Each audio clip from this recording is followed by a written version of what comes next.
So let us start the satsang now. Let us do the prarthana. By the Guru's grace and the will of Sri Krishna, we have all assembled for this Gita satsang. May we have their guidance to be able to learn and adopt the things which will help us to grow spiritually. Let us chant the prayers. Vasudeva Sutam Devam Kamsachanuramardanam Devaki Paramanandam Krishnam Vande Jagadgurum Krishnaya Vasudevaya Haraye Paramatmane Pranatakleshanashaya Govindaya Namo Namaha Namostu Te Vyasa Vishala Buddhe Pullara Tapatra Netra Yena Tvaya Bharata Taila Purnaha Prajvalito Jnanamaya Pradipaha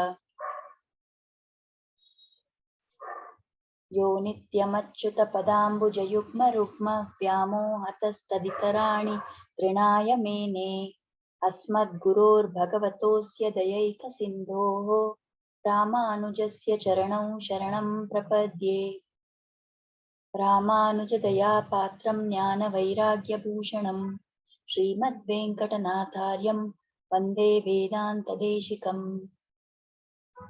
So with the prayers at the Acharya's lotus feet, we will take up our shlokas for today. So today is actually a continuation from last time along with the next shloka. So let us say the shloka.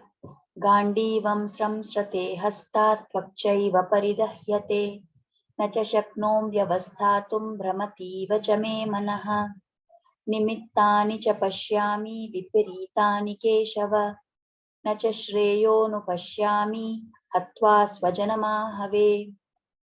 So this is a continuation of what Arjuna has been talking. He says, my bow, the Gandiva, is slipping from my hand. My skin is burning all over. My mind is in a quandary and it is whirling in confusion. I am unable to hold myself steady any longer.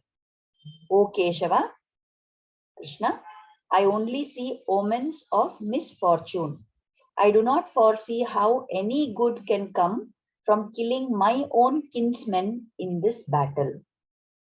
So as we have been seeing in the past few shlokas, Arjuna is standing in the middle of both the armies and he is now able to see who are the people who have accumulated there to fight, who have assembled there to fight against him. And he is undergoing some kind of severe emotional distress because he's seeing that these people, they are my own people, my own relatives, my own friends, and I am having to now fight against them, and they have come here to fight against me. So as he is in this state of distress, that Gandiva, which is his pride, that Gandiva, which is his strength, he feels that it is slipping from his hand, and he feels that his body is burning all over. There's so much distress in his mind that he is experiencing physically the symptoms that people go through when they have extreme stress. So he says, my mind is also totally brahmati. It is running around, roaming around here and there in confusion. It is not in my control and I can't hold myself steady. And then he's referring to Krishna by the name as Keshava. And he's saying that I can only see bad omens. Omens means we see, Shakuna. So he's telling that I can only see Viparita Nimitta. I can only see bad omens. Ketta Shakunagalu. Like that, he's telling I can only see bad omens.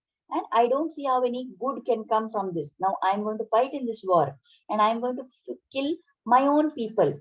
And by killing my own people, I don't know what I'm going to achieve. So he's feeling that he's able to see bad omens all around. Now, the points we have to consider from this shloka. So he's saying, Arjuna is saying here that he is able to see bad omens. So what are these bad omens and why Arjuna is seeing them? Normally what happens is we have experienced in our own life when there is some very important event that has to, take place. Then people are very worried that everything should go smoothly. Now at such a time, if you have something that happens, we take it sometimes as an indication that something bad will happen. They tell things like that, isn't it? That if something, if there's a black cat that crosses the road in front of you, or if there is a lizard that falls down on you, some things like that, they indicate that people say that it is a bad shakuna. So it is an indication that something bad is going to happen. Now, this entire thing about shakunas, actually, there is an entire science behind it. There are people who are trained in that, who have undergone the appropriate, study of that shastra. And that is also a shastra, just like Jyotishya Shastra, like astrology. So there is a lot of things which are told by people in these shastras.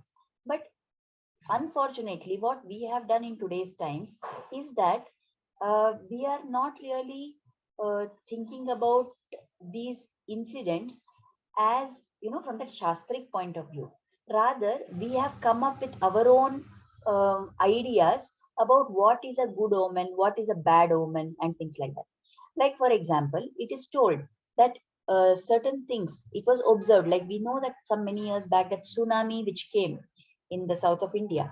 So when that tsunami came, it was observed that so many human beings were killed, so much destruction was there. But strangely, there was not much damage caused to the animals. And why was that?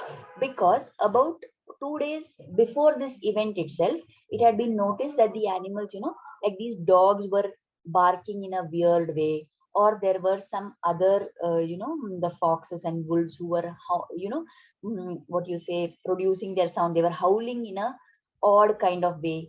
Those kind of things, or the birds in the sky, they were moving about in an anti-clockwise direction. So all these are what Shastra considers as bad omens, ketta shakuna, like that. So those things, they actually, the animals, they have a very close connect with nature, which we human beings have lost because we are now living in concrete jungles and we have no connect absolutely with nature. But these animals, they were able to sense, and because they could sense that something is happening in nature, some disaster is coming, natural calamity is coming, they actually were able to move to the safer places and they were saved to a large extent. But human beings, we don't have that sense within us. We don't have the connect with nature which will allow us to read all these signs. Instead of that, what we have as substitutes is our own, created beliefs. Like, for example, people have a lot of blind faith, a lot of wrong ideas. One very common thing is that if there is some auspicious function, then people will say that a widow should not be called there, or she should not, attend that function, these kind of things. Now, actually, in Shastra, if you see, there is no such grounding, there is no basis for such kind of a belief at all. In fact, if you look from the Shastra point of view, then somebody who is a widow, a woman who has lost her husband, then she is living a life of sannyasa. She has given up all her attachment. So in status, she is almost equivalent to someone who has renounced the world. So she has a lot of power actually. Her spiritual level will be much higher. So those people are actually considered to be, very powerful, and their blessings will also help. But in our life, what we have done now is, over the years, our society has changed this entire concept, so that now people say that if there is somebody who is a widow, she should not be invited for an auspicious function, or she should not be allowed to come to that place where the homa is going on, or where the event is going on, and all such kind of things. So this is what we have done, like whatever is told in Shastra. Okay, or the other example is that of Jyotisha Shastra, astrology. Like, even till now, what modern scientists are now calculating and telling us about these eclipses, this grahana and all that, in our Panchangas, from so many years, people who wrote the Panchanga, they have predicted for all the years to come at what time the grahana will take place, at what time the planet's position will be in a particular way, and so on. So how were they able to do that? Because they had the jnana of that shastra. But now what we are doing, we are using that such a great shastra, which is, able to anticipate what is going to happen. We are using that for simple ordinary things. Okay, if there are important events, like there is a marriage to be fixed, or there is a homa to be done, or there is a child's birthday to be celebrated. For important events, we must take the help of Jyotisha Shastra. But what people, so many people are there who blindly follow this, and they, like, they will listen to whatever that astrologer is telling. In all the TV channels, there are these people who are telling that today your day will be like this. Now, there are thousands and millions of people who are falling under a particular star or under a particular zodiac sign. How can what that person telling be applicable to all of them?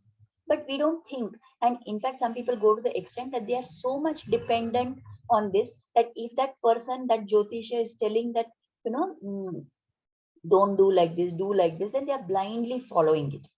Now, when somebody tells us something to do, pray in a particular way, that following is fine. But if they tell you, don't put your leg like this, don't stand in that place, don't make your house like that, don't do this, then because of this, you are having a problem.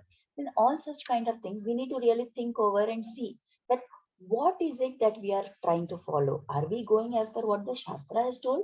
Or are we simply blindly following something which is a creation of modern day society, isn't it? So we have to think about it. Now, here, when Arjuna is telling that he is seeing Shakuna, he is telling in the original sense.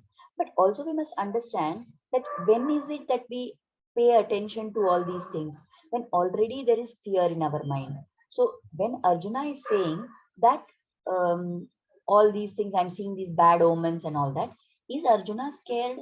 No, Arjuna is not scared of the war, but he is scared of the outcome of the war. Rather, he is full of pity that because he knows in this war, everybody is going to die. So that pity on those people is what is making him mentally weak. And that mental weakness is what is making him turn his attention to all these things and say that I am seeing that there are bad Shakuna. So that one important point we must understand. For us in our life, when we are seeing omens and saying, oh, this is a bad omen, our idea is purely self-preservation. We want nothing bad to happen to us. We want to be safe and protected. So that is why we say that, oh, I think this is going to go wrong. Oh, that cat crossed and went that side. Or I saw that video that day. So things like this we say because we are scared that something bad will happen to us. But when Arjuna is telling here, his idea is not of fear for himself. Rather, he, out of his karuna for everybody, out of his pity on other people, he thinks that, okay, the outcome is going to be bad. All the events which are going to take place will not be good for people. That is why he is trying to bolster his case by saying that, oh, I'm seeing bad omens like that. Now, here another thing is we need to notice in the shloka is that he has called the Lord as Keshava. So we know this Keshava is one of the beautiful names of Krishna. So there are many different meanings for this name of Keshava. One is that somebody who has beautiful Kesha. Kesha refers to hair. So the Lord who has beautiful hair, that is told as, that Lord is called as Keshava. In fact, if we see in the Bhagavatam, if we see in the songs of the gopis, everywhere the Lord's hair is described. Like he has very beautiful curly black hair, which adds to the beauty of his form. So that is one of the meanings of the word Keshava. Another reason why the Lord has got this name is there was a demon called Keshi, and that Asura, Keshi, the Lord destroyed. He killed that demon. So that is why he is also called as Keshava, the one who killed Keshi.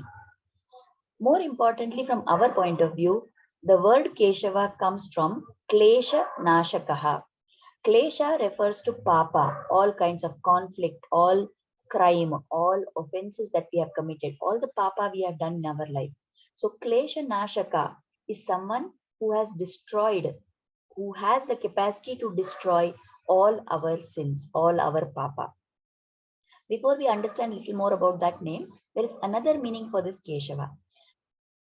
If you see the meaning, the derivation of that word, Ka and Isha, the one who is the Lord of both Ka and Isha is called as Keshava.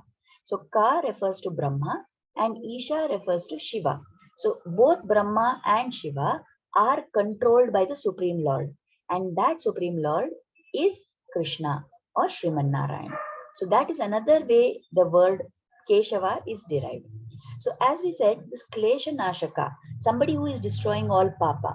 There is so much power in the Lord's name that He is a destroyer of any and every sin that we commit.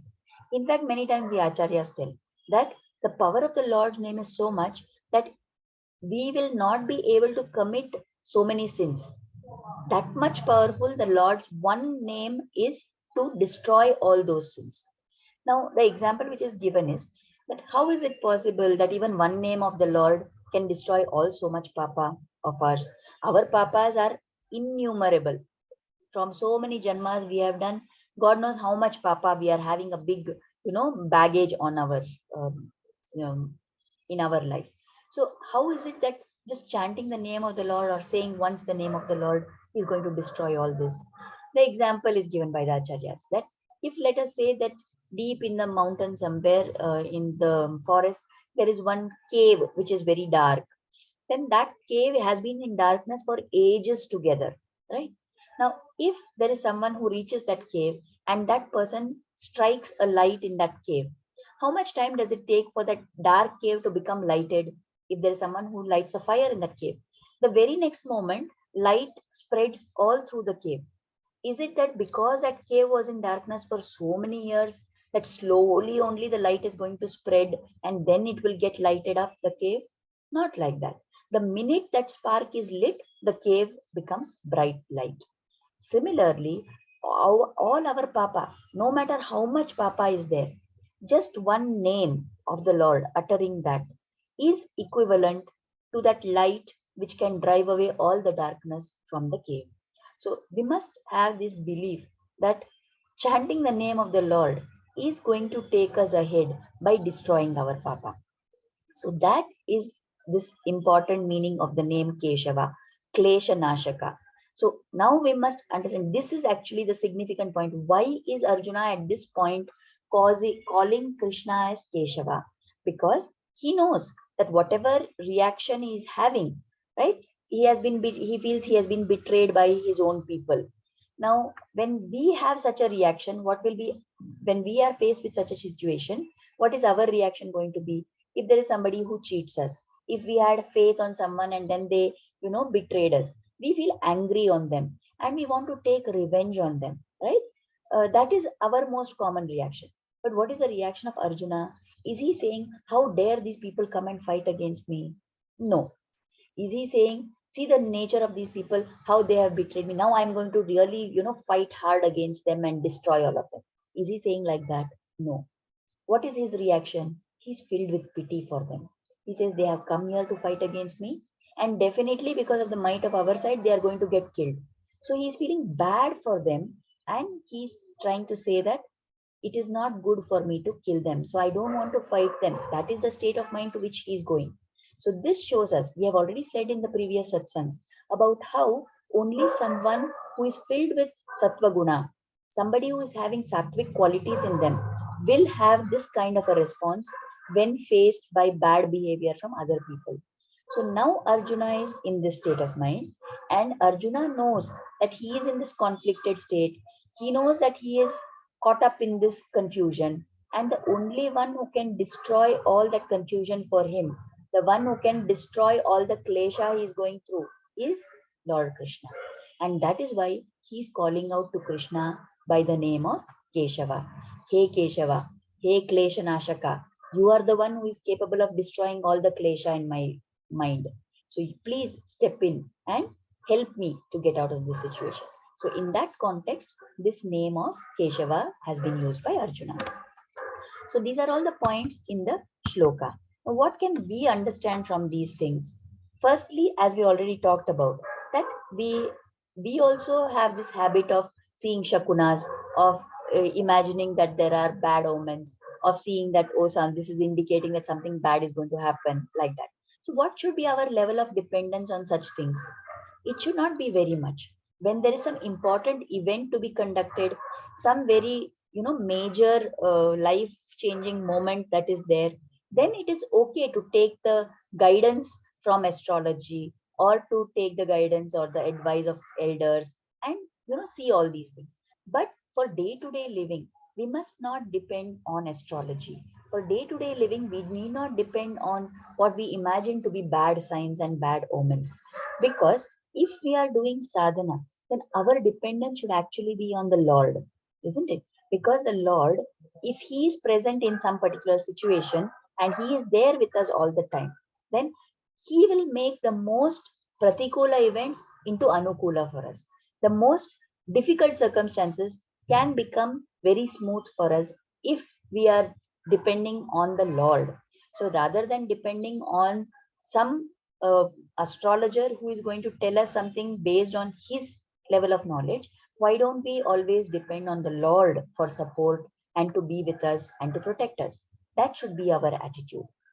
Second thing is what we can learn from Arjuna's reaction when somebody does wrong to us, when somebody betrays our trust, when somebody behaves in a way that we did not expect them to behave.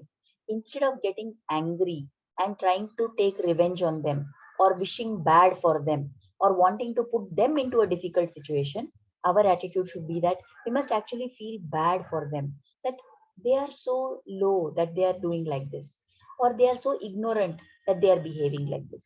So by trying to be the bigger person, we can actually help ourselves to go and become more sattvic. Then when bad happens to us, what is the response of a bhakta versus a non-bhakta? So here actually we can take the examples of the famous saint called Surdas. Now this Surdas used to, he was a blind person, and because he was, when he was a child, because he was blind, his family used to ignore him. Everybody used to make fun of him. His parents neglected him. And because of that, one day he was sitting outside the house, and there was somebody who came there, and there was a group of people who came there. They were singing bhajans and they were on their way to Vrindavan. So he got so carried away listening to their bhajans and songs that he went off with them. Everybody in his house was troubling him and giving him a lot of difficulty, but he was not really paying attention to that. But then when these people came along, he was strangely attracted by their bhajans and all that, and he went off with them. Now those people, they realized that okay, this blind child has come along with us, but then they were not ready to take responsibility for him. So at night when he was sleeping, they quietly got up and all of them went away. So the next morning he was left with nobody, a small child in one unknown place in a forest. So slowly, somehow he found his way and he went to one village and he was sitting there. Now, gradually, what happened is he had this power that he could, see things which other people could not see. Although he was physically blind, but he was spiritually very awakened. So he could see certain things, and he started telling people. People would come to him and say, "I have lost my cow. Can you help me?" So he would say, "You go search in that place," and so on. So like this, when it happened, people started, giving him the status of a Mahatma. So they used to come, and there were a group of followers who came with him and all that. So he was in that. But one day he got a dream at night when he was sleeping. He got a dream saying that Krishna is calling him to Vrindavan. So the very next moment he got up, he went away to Vrindavan. Now, once he reached that place, as he was going to Vrindavan on the way, because he was blind, he could not see. So he was feeling his way around and going. Now, by chance, he fell into a deep well. It was a dry well, luckily, but then it was so deep, there was no way he could come out from there. And what did Surdas do? Nothing. He was not affected by all this. He didn't say that, oh, I am blind. See how God is troubling me. I am always singing God's bhajans, but see how he is not taking care of me. He didn't have any such thought in his mind. Instead, inside that cave also, he was happily singing bhajans of his Krishna. He was calling out to Krishna. And after some time, he heard the voice of a small child which said, give your hand to me. I will pull you out of the well. So he just stretched out his hand, and that child brought him out. And then when he was trying to find out and talk and see who was that child, there was nobody to answer his call. Can we guess who may have been that child? That was little Krishna who came to help Surdas. So, like this, as he went through all these things and he went to the Brindavan, after some time he became a great saint. Everybody was giving a lot of respect to him and all that. And one fine day, there were two men who came and they sat in his, kirtan. And after that kirtan was over, they came and they fell at his feet and they were crying like anything. So he says, "Who are you people? What happened?"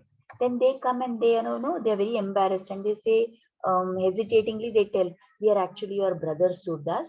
We are the ones who troubled you that time when you were a child and you ran away from home because of our torture and like that."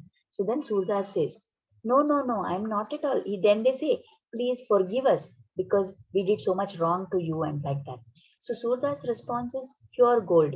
He says, don't say like that. Don't feel sorry. Because of your actions, I went from home, and because of that, I could find my Krishna, and I'm now so gloriously happy. Why are you feeling bad about that? There is nothing for me to forgive you. In fact, I am grateful to you because of your actions, I got this state today. So we may not be at the level of Surdas. Definitely, we are not at that level. But if we at least hear of such examples like Surdas ji, then we will somewhere have a role model to emulate. We will try to remember that what is the response.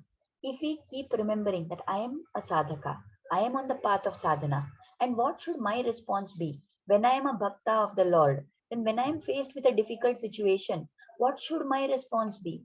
If I keep trying to remember that, then somewhere we will start making some progress. We will start altering our reactions to the situations. So we must always remember that as a bhakta, what should my reaction be? And we know from all these examples that how glorious it is to sing the names of the Lord. As I already mentioned, the example of the dark cave where there is a light which is lighted, in that very moment, it destroys all the darkness in the cave. Similarly, we are all filled with so much Rajotamo Guna. We are filled with so many papas that we have committed from so many past births. We are doing wrong even now in small, small things. We are not able to stick to our path. So, what can help us to overcome all these negative situations? What is it that will take us ahead and make us move forward to become more sattvic, to become more devoted to God? It is only by constant namasmarana. And who is the person who is the true relation in this world? We are looking at people all around us. We are having so many expectations from people around us. And we feel hurt when those people don't meet our expectations. But we must always remember in our mind, even if we are not able to control, but at some point of time, when we are in the process of feeling hurt and bad, we must somewhere stop and ask ourselves, why am I expecting so much from other people around me? What is it that they are to me? Are they actually my everlasting relations? Are they the people who are unfailingly always there for me? No, it is only Krishna who is our true relation in this world. It is only Krishna who is constantly there with us. It is only Krishna who is our Hitaishi, who is our well wisher, constant well wisher. Through so many janmas, the Lord has never left our side. So we must remember this and keep reminding ourselves not to feel hurt by the way people around us behave, not to feel that they are not meeting our expectations. Instead, let us only try and see whether we are able to meet the expectations which the Lord is expecting from us. What is it that God wants from us? He wants us to remember Him. He wants us to be keeping Him in our mind. He wants us to offer patram pushpam phalam toyam, whatever we can, a fruit, a flower, water, a leaf, whatever we can, we must offer that to God. So by that kind of a bhava, we will go closer to being nearer to God. So that should be our aim. So in today's shloka, we have talked about how Arjuna's distress is becoming more and more, and because of the distress, he is able to see bad omens. And he says that by killing my own people, I don't know what benefit will come to me. And he's calling out to Krishna as Keshava. You who are the destroyer of all klesha, O Krishna, you please destroy this klesha in my mind. That is the unspoken prayer of Arjuna. And we have seen about what we can learn from this shloka and all these events. So with that, we have come to the end of our topic for today. So we will offer Kritagnyata, and then if anybody has anything to ask, we can take up. So let us offer gratitude, Kritagnyata, at the lotus feet of Sri Krishna and Guru for inspiring us to start and to join this satsang. Let us pray for their blessings and grace to always be on us. Namaskar. Thank you everybody for attending. If there is anything that anybody wants to ask or say their comments, you are most welcome to unmute and talk. We have a few minutes left still.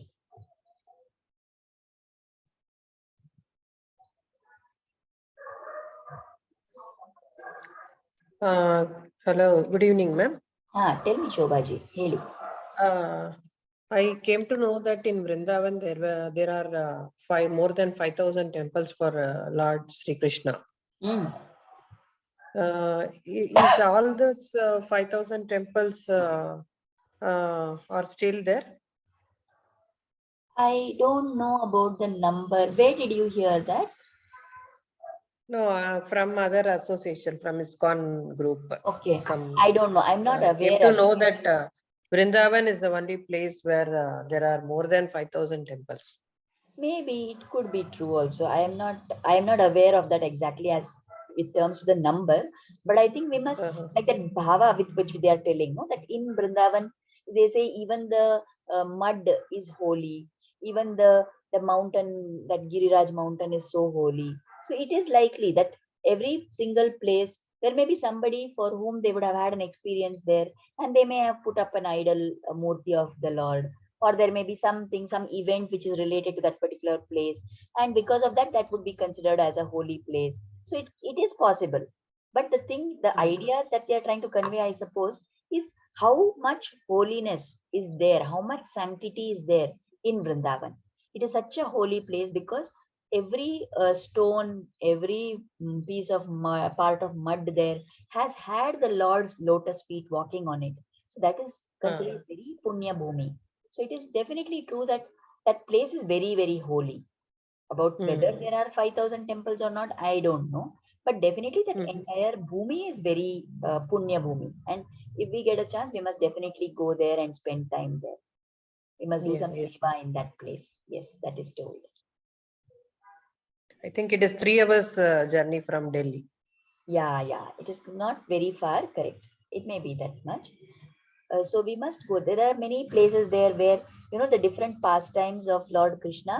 There are places to signify that, and they have been created nicely and maintained like that, so that people can go there and have that experience there.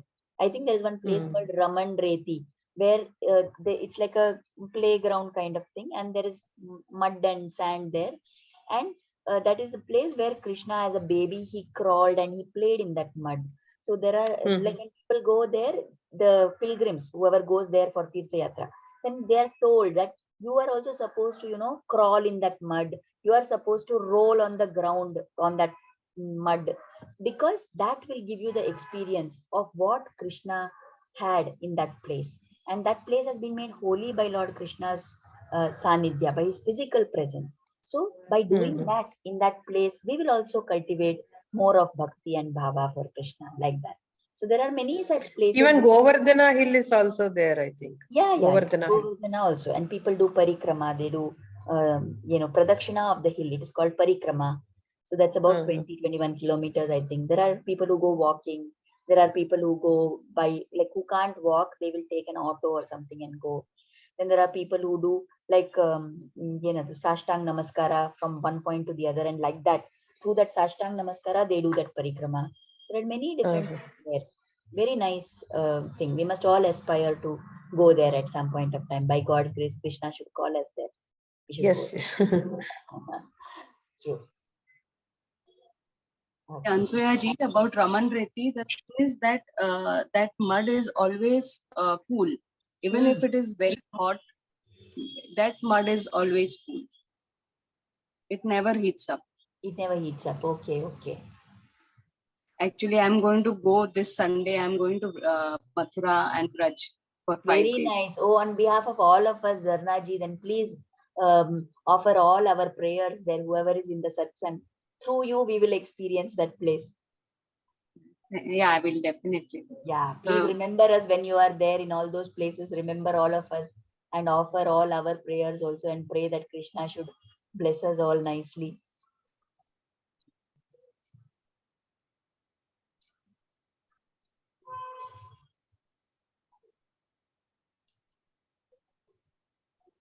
I'm not able to hear you, Zarnaji. yeah, I said definitely, Ansuya ji, Yeah, I will pray and offer prayers for all of you all. yeah, yeah, definitely. You're very fortunate to be going there. All the best. Have a nice darshan. Have a blissful yatra. Thank you, Ansuya ji. Just hope everything goes well. Yeah, yeah. God will take you nicely. Krishna will take you. Now that He's made the arrangements of the trip, He will make sure everything goes nice.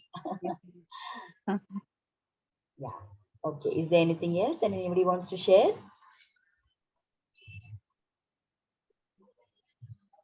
Okay. In that case, we will stop here for today. Thank you everybody for joining in. We will meet again next Tuesday, same time again. Namaskar.